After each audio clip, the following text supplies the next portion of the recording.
This is mainland China, shown in red. On the northern boundary is Mongolia, a country not many people know about, shown in blue. Straddling the border between the two countries is the Gobi Desert, one of the driest deserts in the world. China is in an intense race against time to stop the advance of the Gobi Desert southwards as it threatens the whole country's well-being. It is a hard fight, but China has an insane plan to turn the desert into a verdant forest. What is China doing to prevent the spread of the Gobi Desert? Is it winning the war threatening its food supply? Join us in this video as we bring you the insane method China is using to turn its desert into green forest. The Gobi Desert, the largest in Asia and the fourth largest globally, stretches into modern-day China and Mongolia, expanding its harsh rocky terrain over 500,000 square miles. It lies in the heart of Asia's remotest area, between Siberia to the north and the Tibetan Plateau to the south, covering the southern third of Mongolia. Unlike the romanticized image of deserts with sweeping sand dunes, most of the landscape of the Gobi consists of rocky, hard-packed terrain. While the solid land underfoot made it easier to traverse the desert, catapulting the Gobi onto the scene of history as a viable trade route, there was only a tiny settled human occupation in the area until modern times. A clue to the historical perception of the Gobi as a barren region is found in its name, which comes from the Mongolian word for very large and dry. The Gobi is a rain-shadowed desert formed by the Himalaya range, preventing rain-carrying clouds from reaching the Gobi. It is roughly crescent-shaped, lying between the Altai and Hanggaean mountain ranges in the north and the Pei Mountains in the south. The eastern side of the desert is fringed by the Xinjiang region, a large basin extending towards Tibet's plateau. Towards the west of the Gobi lies the greater Khingan Range. The Gobi is made up of several distinct ecological and geographic regions based on variations in climate and topography. It is most notable in history as part of the Great Mongol Empire and as the location of several important cities along the Silk Road.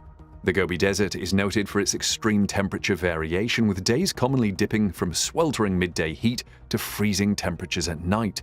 During the winter, the Gobi Desert experiences extremely low temperatures not found in other surrounding areas of China and Mongolia. The reason for the cooler temperatures, like the formation of the sand dunes, is theorized to be the result of the strong winds that sweep across the plains of the Gobi Desert. Unstopped by any significant mountain formations, the winds add a chill to the temperature, making life in the winter Gobi Desert particularly difficult. While marked by temperatures rising towards 100 degrees Fahrenheit, the summer season is the rainy season for the Gobi Desert. The high temperatures bring with them the promise of rain, which is much needed for the inhabitants of the desert. While a welcome respite from the heat, the rains never last long enough, annually only dropping about 4 to 6 inches or 100 to 150 millimeters on the plains. The harsh environment of the Gobi has proven prohibitive throughout history to permanently settled communities, and little of the advanced civilizations of China trickled into the desert. Those who did traverse the rugged terrain in its early history were commonly traders. Deserts often have to be crossed to reach potential markets, and the Gobi Desert was no exception. Trade routes dotted the gravel landscape, connecting the cities of Kalgan, Suzhou, Hami, and Beijing for economic purposes. Another significant road connected Huacheng, Hami, and Baku, while another ran between Lanzhou and Hami. The problem with the Gobi Desert is that it is not content. It wants to spread, turning erstwhile arable land into arid desert. Currently, 27.4% of China is desertified land, affecting about 400 million people. Ningxia Hui Autonomous Region in northwestern China is deeply affected. It has been fighting desertification for over 6 decades. As of 2010, 57% of its territory, or 2.97 million hectares, had been affected by desertification. The encroaching deserts threaten to destroy farmland and bury villages, forcing people to abandon their homes. Since 2012, an $80 million World Bank finance project has been helping to control desertification, rehabilitate natural vegetation, and introduce other ecological protection measures in 7 counties and cities in Ningxia. The 75,000-hectare Bajistan forest, for example, located on the edge of a desert, had annual rainfall of only 160 millimeters, but an evaporation rate of over 2,000 millimeters.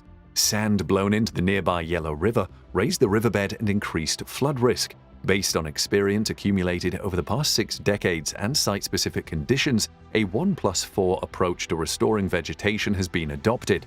1 means the use of a straw checkerboard to fix the sand, which is the foundation, while 4 refers to planting in spring and autumn, supplemented by spot sowing, container seeding, and broadcast seeding in the rainy season. A 70% survival rate of planted materials has been achieved, and vegetation cover has been restored to 40%. This has effectively stopped the sand dunes from shifting. The approach has helped bring about 6,667 hectares of desert under control. In Yanqi County, which is also on the border of the desert, a once sandy area is now lush with trees, grass, and flowering shrubs, thanks to extensive straw checkerboards combined with a grazing ban. Yanqi is known for its tan sheep, which produce high-quality wool and tender mutton. But overgrazing was a primary cause of land degradation and desertification. Now the sheep are kept in corrals. Farmers received subsidies for sheep sheds and benefited from improved roads and other basic infrastructure. Information campaigns were carried out to help farmers understand the need to keep their sheep off the degraded land. As a result, the forest cover has increased by 2%, and the number of dusty days in a year has decreased by 11 days on average. Biodiversity is also improving. Some multi-year pasture grasses are reappearing, according to Chen Zhidong, a deputy director of Yanqi County Environment and Forestry Department. Zhongwei, another city bordering the desert, has long been under the threat of desertification. Its first attempt to control the sand goes back to the 1950s, when the Baotou-Lanzhou Railway, China's first railway through the desert, was built nearby. Today, the scale of straw checkerboards in Zhongwei is impressive. It looks like a huge net covering a vast sea of sand, keeping the sand dunes in place. Meanwhile, making straw checkerboards is far from easy because it is labor-intensive work. Working in pairs, a woman lays the straw on the sand, and then a man presses the straw half into the sand with a spade.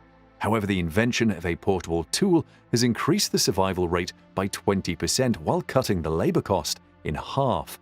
Supported by the project, more than 21,333 hectares of the desert have been placed under this network of straw checkerboards, and 3,333 hectares of grass and shrubs have been planted, creating a barrier for the city and critical infrastructure, including the railway and highways, which would have disappeared under the sand. The city has a booming tourist industry, as visitors from all over China come to see and experience the desert. Meanwhile, local communities benefit from the additional jobs and sources of income the desertification control effort brings. For example, Wang Wengjing, a farmer living in Jiatan village, grows desert chives and sells them to cities as far as Beijing, Shanghai, and Guangzhou. He said he has 4 greenhouses and makes an income of more than 100,000 yuan, or about $15,000 a year. Another plant, the Karagana, a major sand-fixing shrub species that needs to be pruned regularly, is good fodder for sheep and goats. When chopped and fermented, it is very rich in protein. Zhao Yanji, the head of a local farmers cooperative who runs a feedstock business, said his sheep breed more when they eat Karagana-based fodder. He sees a promising market in Karagana and plans to expand the production next year. Making straw checkerboards is a good job opportunity. Tang Ziming, Zhongwei's project management office head, said they had hired some 700 to 800 farmers to make straw checkerboards each day from May to August. They have paid a total salary of almost 70 million yuan and spent 16 million yuan buying straw from farmers in just 6 years. Some farmers even make a living on straw checkerboards. They work in Ningxia and other provinces such as Inner Mongolia, Shaanxi, Xinjiang, and Gansu. Zhongwei's sweet, selenium-rich watermelon is a best-seller across the country and a major source of income for local farmers. However, the soil in the gravel-mulched watermelon field gets degraded after a few years of use. The project encouraged the farmers to switch to wolfberry and calcium fruit.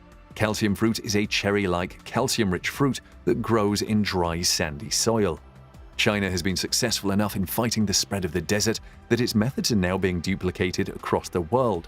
Desertification is a global issue with profound implications worldwide for biodiversity, eco-safety, poverty eradication, socio-economic stability, and sustainable development. While fighting desertification, China shares its experience and good practices with other countries facing similar challenges. Every year, dozens of officials and technicians from other countries come to Ningxia to learn about local sand control and prevention. Bashir Daoud from the Meteorological Department of Jordan appreciated the opportunity to join the training program. He is happy to receive good information that he can use in his own country, which has the same climate as Ningxia. 53,000 hectares of desert have been brought under control in Ningxia alone. Vegetation coverage has reached over 30% in the project area with straw checkerboard and 60% in the shelter belt forests. It has contributed to improving the local environment and the protection of the key infrastructure in the neighborhood.